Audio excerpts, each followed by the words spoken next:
All right, this is a video to show you how to create the collage of Polaroids. So the first thing that you need to do is find an image that you took this year that you really like, and make sure that it is edited and make sure that it is resized so that when you open it up, you're ready to go and you have your background as your first layer. After you're finished with your background, you're going to go Command J in order to duplicate your background. And you are then going to add a new layer in between your layer 1 and your background. So down at the bottom right hand side, there is a little square with a plus sign. You're going to hit that and you're going to take that layer 2 and you're going to bring that below your layer 1. Okay. That layer 2 we are going to fill with black. So over on your toolbar, you're going to look for your paint bucket tool, and you're going to also make sure that your foreground background is set from black to white. So if white is forward, you're going to hit that little half circle to make sure that black is in the foreground.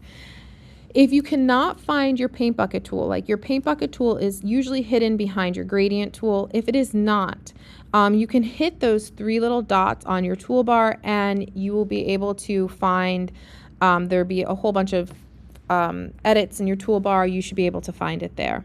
But if not, it is hidden behind your gradient tool. So again, making sure that foreground is in black, you're going to hit your paint bucket tool and you're going to tap on the photo. And nothing is going to happen to the photo, but in your thumbnail, you're going to notice that it becomes black. Then we are going to add another layer. So I'm going to go down again into my layers palette with the little square. I'm going to add a new layer, and I'm going to go over to my rectangular marquee tool. My rectangular marquee tool, I'm going to create a square, and this is the beginning of creating my Polaroid. So I'm making the inside of my Polaroid. Again, I'm going to go back to my foreground background. I'm going to make sure that it is black. I'm going to go to my paint bucket tool and I'm going to click on the inside of that. Over on your thumbnail, it looks like one big black blob, but it's not. It's actually just black in that spot. And you'll notice when we clip it, what's going to happen. You're going to go Command D on your keyboard in order to deselect. And now what we're going to do is we are going to highlight layer 1 in our layers palette. And with 2 fingers on your trackpad, you're going to click on the bottom right hand side and you're going to go to where it says create clipping mask. When you create the clipping mask, it is going to make all of the image black except for the spot where you had created your Polaroid area. All right? Okay, now. Clicking on layer 2, you're going to add a new layer and you're going to see then layer 4 above it.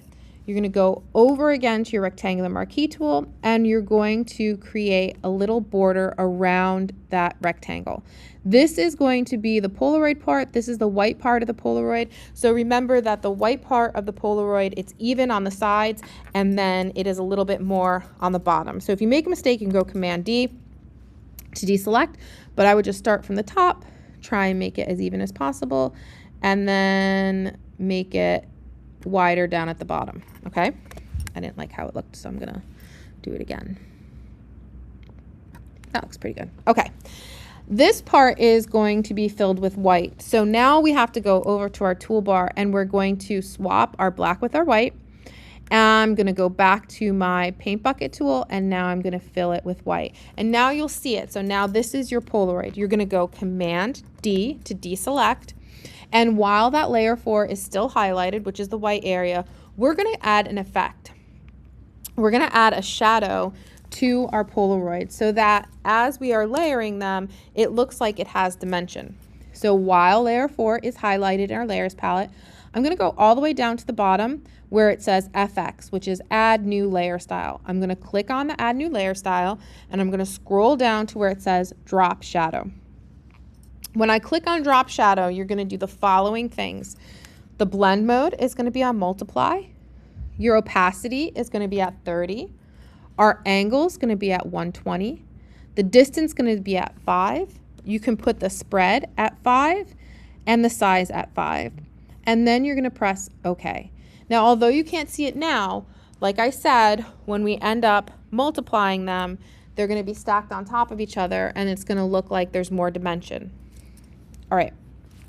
Now what we're going to do is we are going to take our layer 1, our layer 3, and our layer 4, and we are going to create a little file folder, okay? We're going to create a group.